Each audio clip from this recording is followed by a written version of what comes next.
I thought I was just signing up for a fitness journey, but it turned into something far more personal and far more dangerous. What happens when a moment of weakness threatens to unravel everything you've built?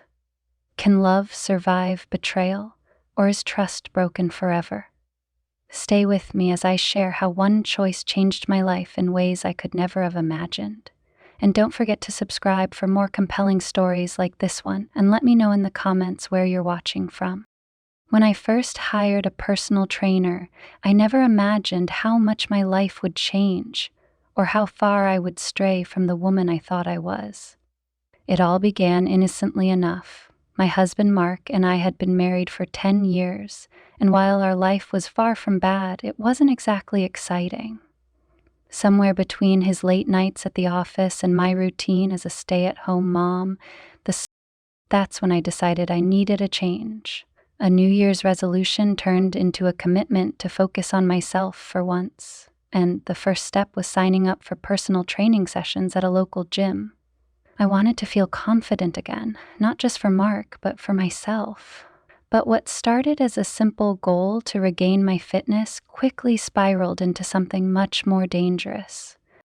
The first time I met Ryan, my new trainer, I was immediately struck by how different he was from Mark. He was tall, muscular, and had a presence that made the whole room feel smaller when he entered. His confidence was undeniable, radiating in every smile, every glance. He introduced himself with a firm handshake, and his warm brown eyes lingered on mine for just a second too long. I told myself I was imagining it. "Let's get started," he said, flashing a grin that made me feel like the most important person in the room. During that first session, I was awkward and self-conscious. It had been years since I'd prioritized my body, and I fumbled through even the simplest exercises. Ryan was patient, guiding me through every step, his voice steady and reassuring. "Great job, Amanda," he said as I struggled through my last set of lunges. "You're stronger than you think." I laughed nervously, brushing off the compliment, but those words stuck with me. It had been so long since someone told me I was strong, let alone made me feel it. The sessions became the highlight of my week. Ryan had a way of making me feel seen, as though I was more than just a wife or a mother. He'd joke with me, ask about my day, and genuinely listen. I told myself his attention was just part of his job, but deep down, I knew it was something more.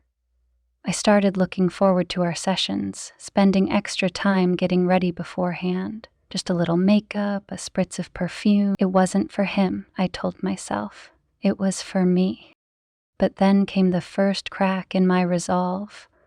One afternoon, I stumbled during a stretch, and Ryan reached out to steady me. His hands gripped my waist, firm but gentle, and our eyes met for a moment too long.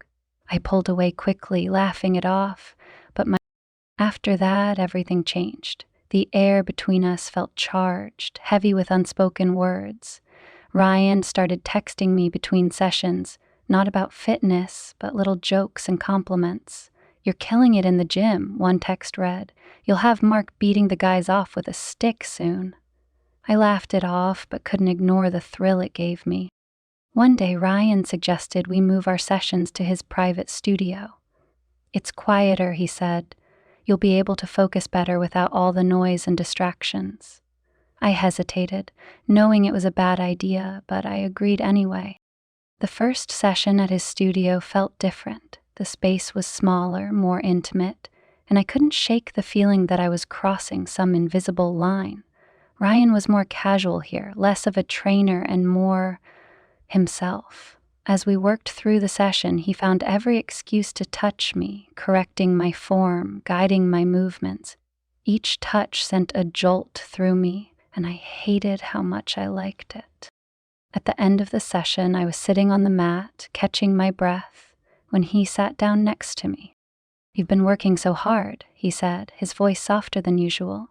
"You should be proud of yourself." "Thanks," I said, avoiding his gaze. I could feel him looking at me, the tension between us almost unbearable. "Amanda," he said, his voice low. I turned to him, and before I could react, he leaned in, his lips brushing mine. For a moment I froze, torn between guilt and desire. Then, to my shame, I kissed him back.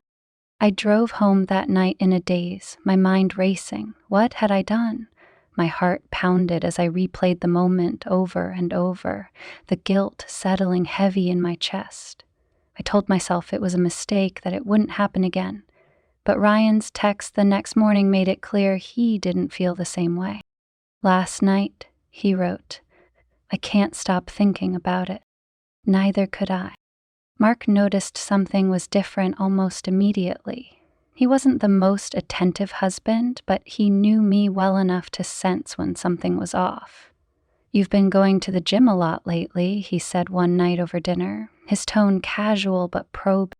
It's nothing, I said quickly, avoiding his gaze, but I could feel his suspicion growing and it terrified me.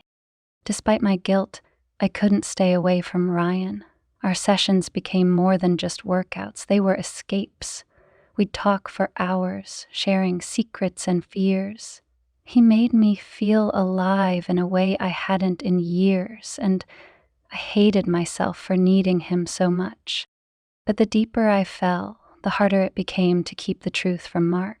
He started asking more questions, his once distant demeanor replaced by something sharper, more present. One night, he grabbed my phone off the counter, his eyes narrowing as he read a text from Ryan. Who's Ryan? He asked, his voice cold. My heart stopped. In that moment, I realized the line I had crossed couldn't be undone. My marriage, my family, everything I had worked so hard to build was hanging by a thread. And for what? A man who made me feel seen but could never truly offer me the life I already had. I didn't have an answer for Mark, only silence, and in that silence, everything began to unravel. The tension between Mark and me only grew after that night. He didn't bring up the text again, but his behavior changed. He became quieter, more withdrawn, and started spending even more time at work. I could tell he was avoiding me. Part of me was relieved. His absence meant I didn't have to face the growing guilt inside me, but another part ached for the man I used to know, the one who would have fought for answers instead of retreating. At the same time, my relationship with Ryan became more complicated. Our sessions were no longer about fitness. They were stolen moments, fueled by the thrill of secrecy. He'd find excuses to brush against me during workouts, his hands lingering on my waist, my shoulders, my arms. Every touch sent a jolt through me, a dangerous mix of guilt and desire. You're glowing lately, Ryan said during one session, his voice low and teasing as I struggled through a set of squats. I rolled my eyes, trying to deflect the compliment, but the truth was, I felt alive around him in a way I hadn't in years. We began texting more often, sometimes late into the night. At first it was harmless, quick jokes, fitness tips, but it quickly turned into something else. He'd ask how I was feeling, if Mark noticed my progress at the gym. His questions always had an edge to them, as if he wanted me to say what we both knew. Mark didn't notice me, not in the way Ryan did. One day, during a particularly grueling session, Ryan stopped mid-rep and looked at me with an intensity that made my breath catch. "Payne, do you always downplay yourself?" he asked, his voice softer than usual. "What do you mean?" I replied, wiping sweat from my brow and avoiding his gaze. "You're incredible, Amanda. You don't see it, but you are. You deserve more than this." He gestured vaguely, but I knew exactly what he meant. My marriage, my life. I laughed nervously, brushing off his comment, but the truth hit me harder than I wanted to admit. I'd spent so much of my life putting everyone else first, Mark, the kids, the house, that I'd forgotten what it felt like to be seen, to be wanted. A few weeks later, Ryan suggested we go for coffee after a session. "You've been working hard," he said. "You deserve a break." I hesitated. Meeting outside the gym felt like crossing a line I wasn't sure I could come back from. But then I thought about how lonely I'd been, how distant Mark had become, and I agreed. The coffee shop was quiet, tucked away on a side street where no one we knew would see us. We sat in a corner booth, the conversation flowing more easily than I expected. Ryan told me about his childhood, his dreams of opening his own gym someday, and his frustrations with his current job. He listened intently as I talked about my struggles, my insecurities, and the growing distance in my marriage. "It sounds like you've been carrying the weight of the world on your shoulders," he said, his hand brushing mine across the table. "You deserve someone who makes you feel like you're enough." His words cut through me like a knife. I knew I should pull away, should end this before it went any further, but I couldn't. The way he looked at me, the way he made me feel, it was addictive. Later that week, during a private session at his studio, the tension between us reached its breaking point. It was late, the gym dimly lit, and the air felt charged with something unspoken. As I struggled through the last few reps of a particularly tough workout, Ryan stepped closer, his hand brushing my lower back to correct my posture. "You've got this," he said, his voice low and steady. "Just one more." I pushed through the final rep, collapsing onto the mat in exhaustion. Ryan knelt beside me, his hand resting on my shoulder as he smiled down at me. "See, you're stronger than you think," he said, echoing the words he'd said to me so many times before, but this time they felt different. He wasn't just talking about my physical strength. Before I could stop myself, I reached up to brush a strand of hair out of my face, my hand brushing his in the process. Our eyes met, and for a moment, the world seemed to stop. "Amanda," he started, but I shook my head, cutting him off. "I can't," I whispered, though I wasn't sure if I was trying to convince him or myself. But then he leaned in, his lips brushing mine in a kiss that was soft, tentative, and completely shattering. I pulled back, my heart racing, but the look in his eyes told me he wasn't going to stop unless I told him to. And the worst part was, I didn't want him to. That night, I drove home in silence, my mind racing. My phone buzzed with a text from Ryan. "I can't stop thinking about tonight. Can we talk?" I stared at the message, my stomach twisting with guilt and longing. What had I done? How had I let things get this far? When I walked through the door, Mark was sitting on the couch, his laptop balanced on his knees.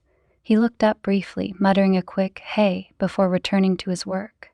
The sight of him, so absorbed in his world, made my chest tighten.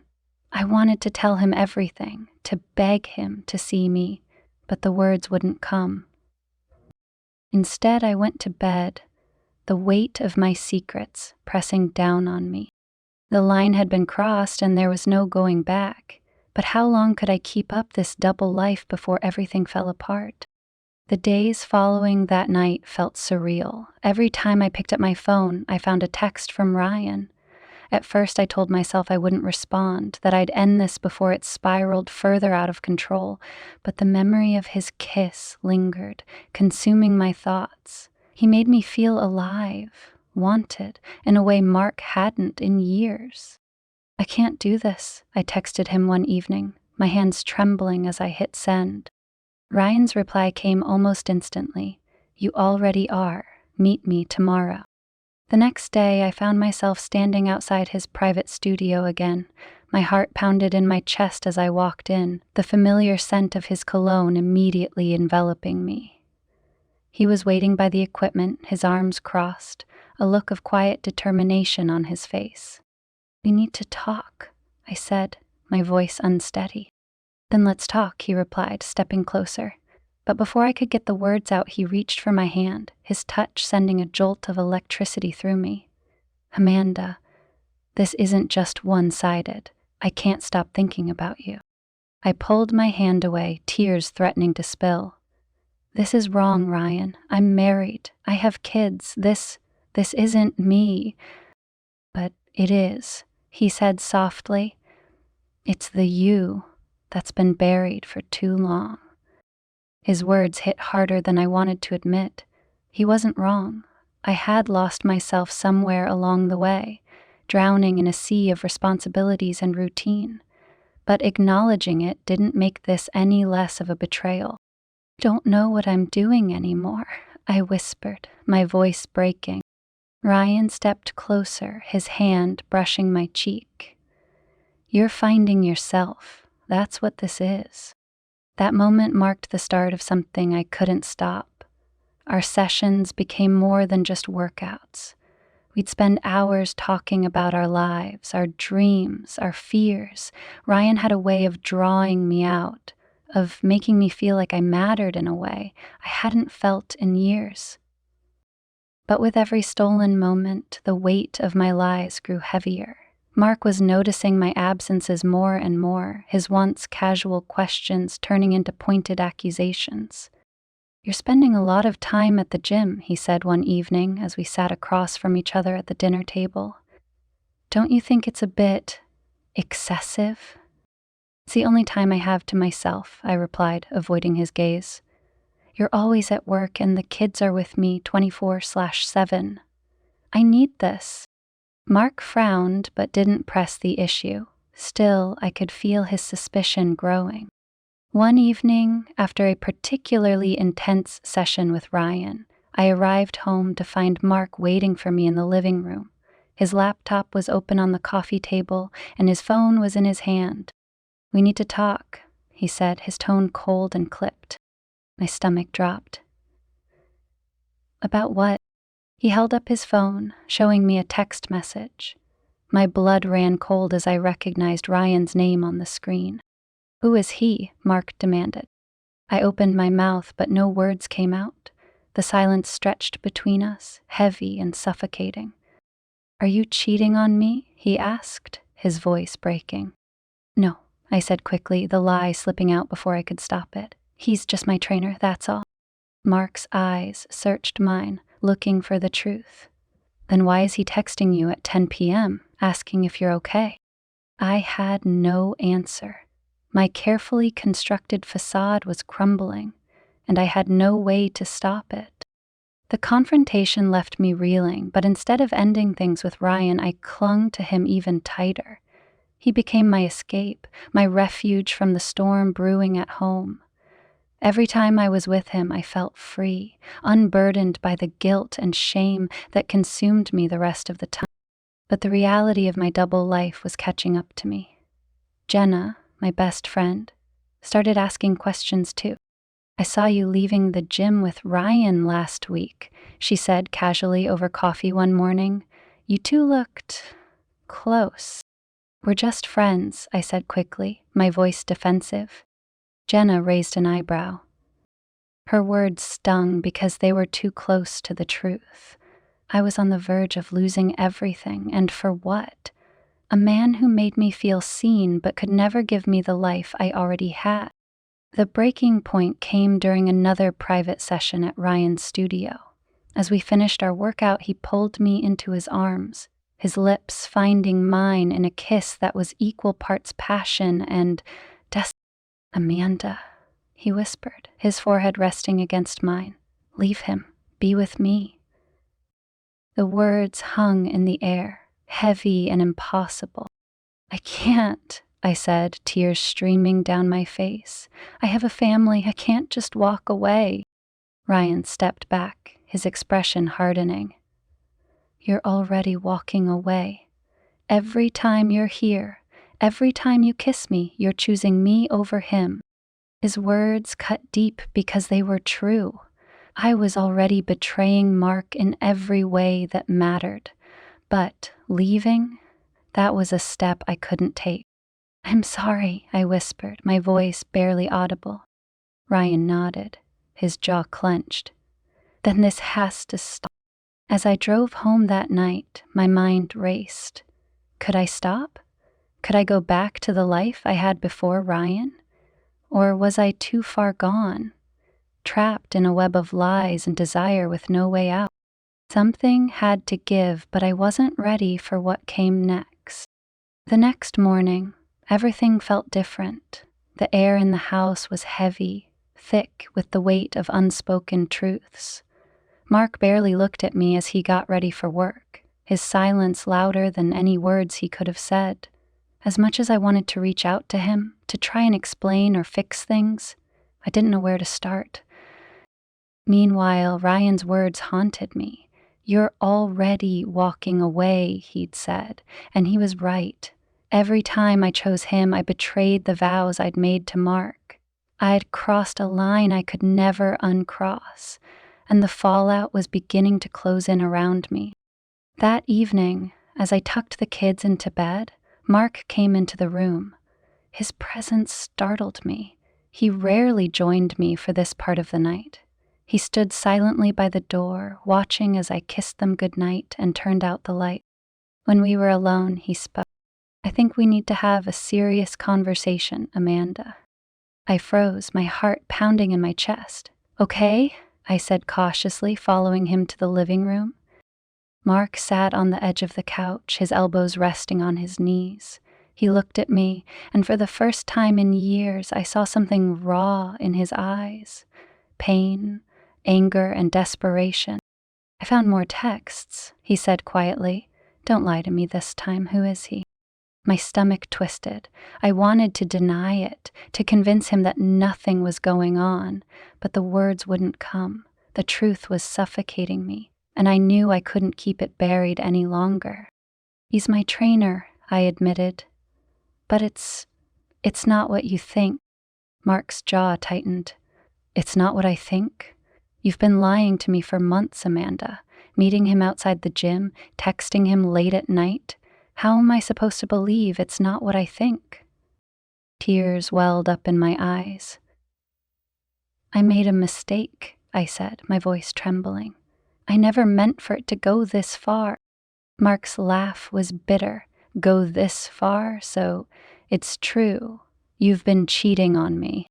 I wanted to protest, to explain that it hadn't been physical, at least not until recently, but the distinction felt meaningless. The damage was done. And Mark's trust, as he stood and walked away, I realized I was standing at a crossroads. My choices had led me here, and now I had to decide: fight for my marriage or let it all fall apart. Either way, the consequences of my actions were no longer something I could escape. Mark didn't come home that night. His absence was deafening, the house eerily quiet without his usual routines. The kids asked where he was, but I brushed it off, telling them he was working late. Inside, I felt the walls closing in. My stomach churned at the thought of what he might be doing. Was he planning to leave me? Was he telling someone, anyone, about what I'd done? The next morning, I woke up to the sound of his car pulling into the driveway. My heart raced as I heard the door open, his footsteps heavy against the hardwood floor.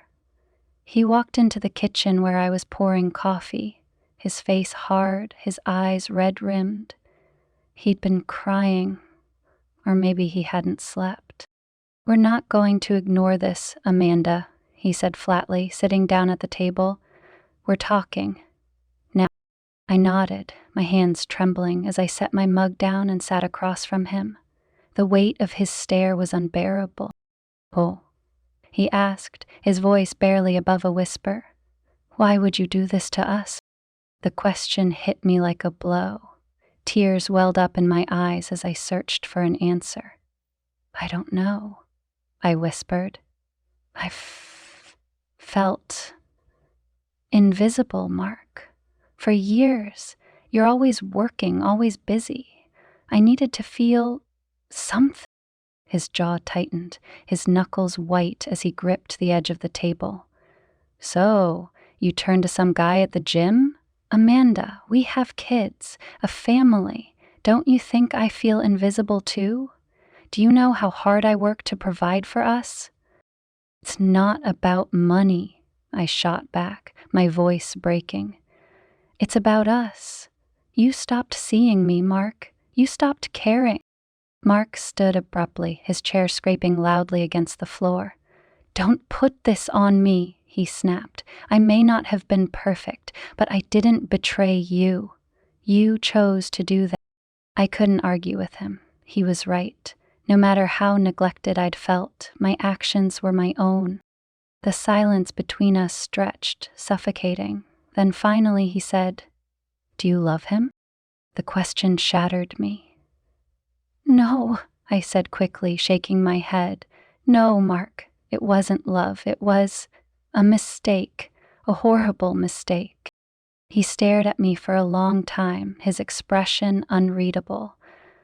"I don't know if I can forgive this," he said finally, "but I need time to figure out if I even want to." Mark left the house again, and this time I didn't try to stop him. I sat alone at the kitchen table, the weight of everything I'd done crashing down on me. For the first time, I realized that no matter what happened, nothing would ever be the same. The days after Mark left were a blur. I tried to keep up appearances for the kids, but every smile, every casual question about their dad felt like a knife to my heart. He hadn't told me where he was staying or when if he planned to come back. The silence between us was agonizing, but it was nothing compared to the guilt that consumed me. I stopped going to the gym entirely. Ryan texted a few times asking if I was okay, but I couldn't bring myself to reply. Whatever we had shared, however fleeting or intoxicating, had become a poison, and I needed to cut it out of my life completely. Every time my phone buzzed, I felt a pang of shame, knowing I had let my life spiral so far out of control. One evening, Mark finally called. His voice was cold, detached, but I clung to every word. "I'm coming by tomorrow," he said. "We need to talk." "Okay," I whispered, my throat tight. "Mark, I don't," he cut me off. "We'll talk tomorrow." The line went dead, leaving me staring at my phone, my heart racing. What would he say? Was he coming back? Or was this the beginning of the end? The next afternoon, Mark arrived while the kids were at school. I had spent the morning pacing the house, rehearsing apologies, explanations, anything that might make him see I was still worth fighting for. When he walked through the door, his expression was unreadable. He looked tired, his shoulders slumped, as though the weight of the past week had aged him. We sat in the living room, the silence between us stretching like a chasm. Finally, he spoke. "I've been thinking," he began, his voice steady but distant, "about us, about everything." I nodded, my hands clasped tightly in my lap.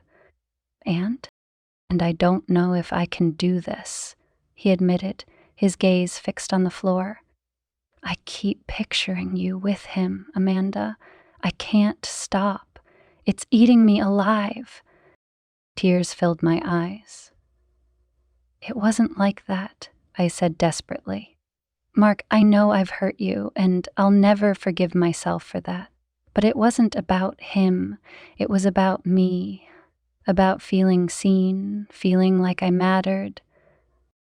Mark looked up, his eyes filled with pain.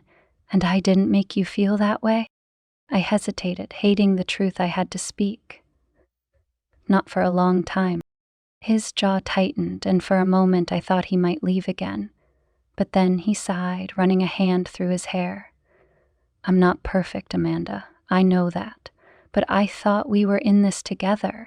I thought we had a partnership." "So did I said softly. "But somewhere along the way, we stopped being a team. I don't know when it happened, but I felt so alone, Mark. And I didn't know how to tell you." He stared at me for a long moment, his expression unreadable. "Do you want this marriage to work?" he asked finally. "Yes," I said without hesitation. "More than anything." We agreed to try couples therapy. It wasn't an easy decision for either of us, but it felt like the only way forward. Our first session was awkward, filled with long silences and forced explanations. But as the weeks went on, we began to uncover the cracks that had formed in our relationship long before Ryan came into the picture.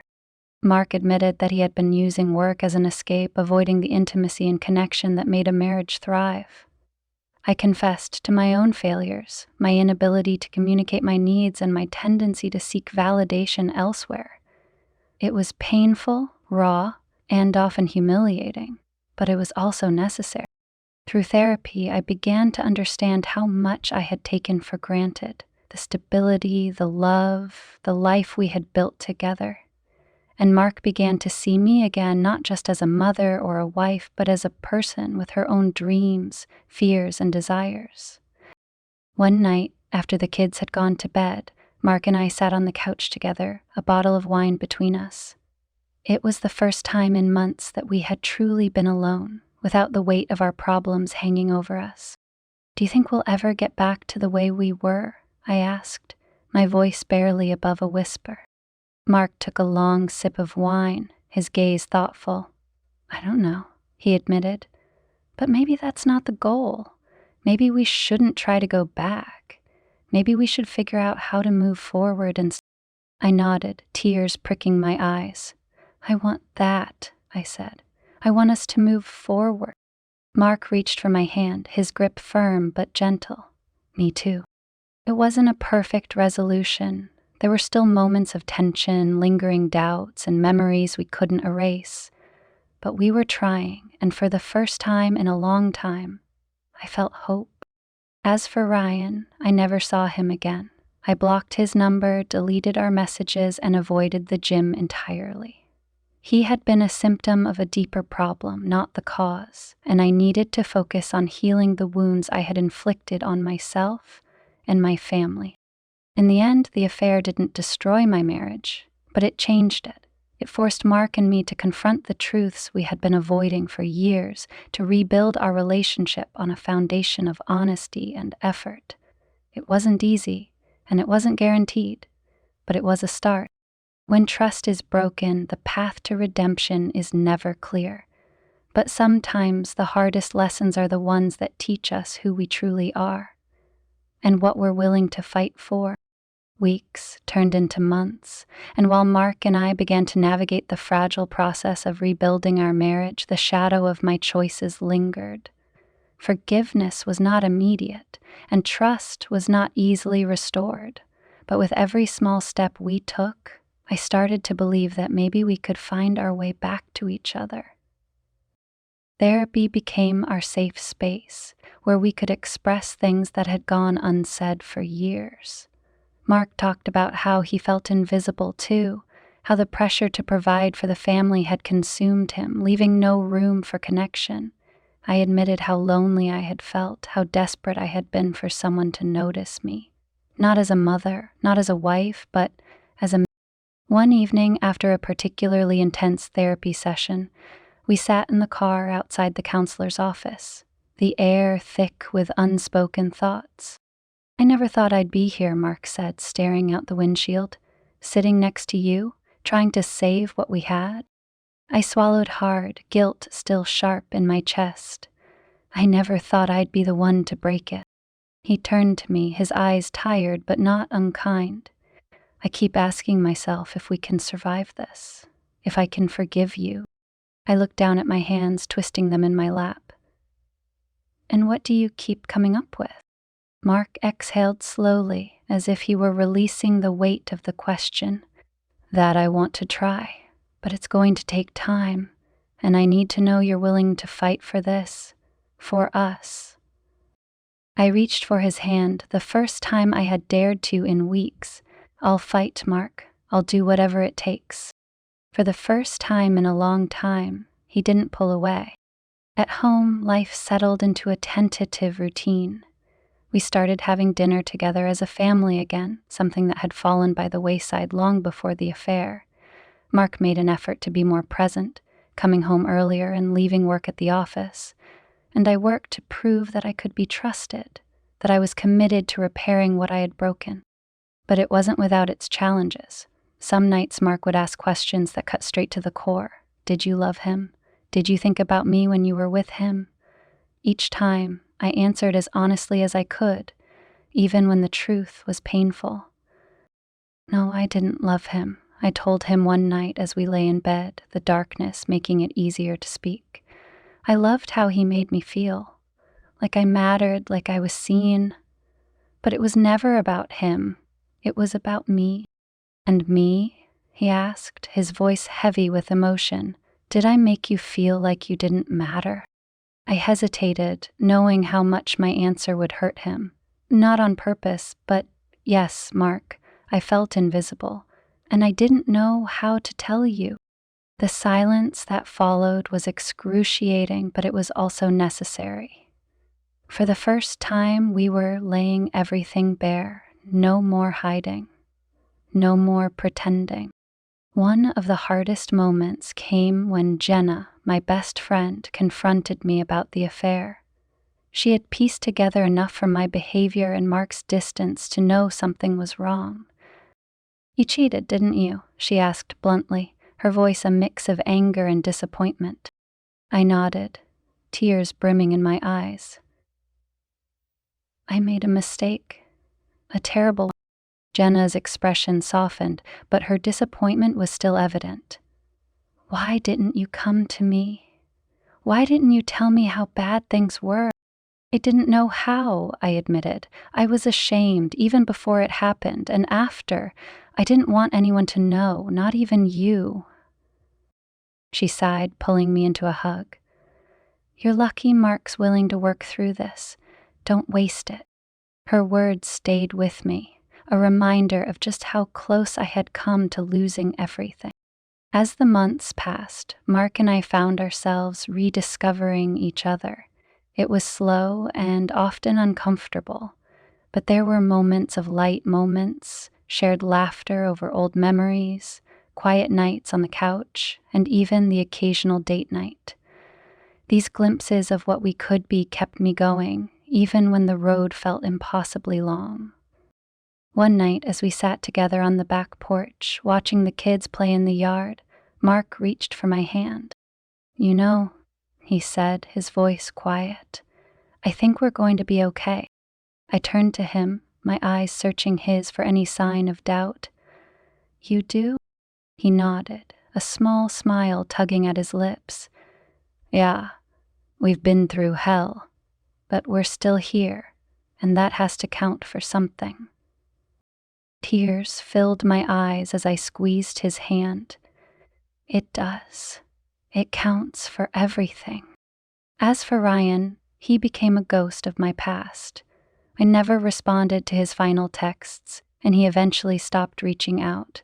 I deleted his number, blocked him on social media, and avoided the gym entirely. I needed to focus on my family, on myself, and on the life I had almost destroyed. But his impact lingered, not as a wound, but as a lesson. He had shown me how far I had drifted from the person I wanted to be, and how much I needed to fight to reclaim her. The process of rebuilding my marriage taught me more about myself than I ever thought possible. It taught me that love isn't always enough, that trust can be shattered in an instant but takes years to rebuild. It taught me that forgiveness is a choice, not an obligation, and that it requires more courage than I ever thought I had. Mark and I still have a long way to go. There are days when the weight of the past feels unbearable, when the wounds feel too fresh to heal. But there are also days when I see the man I fell in love with, the one who chose to stay and fight for us, and I know we're moving forward.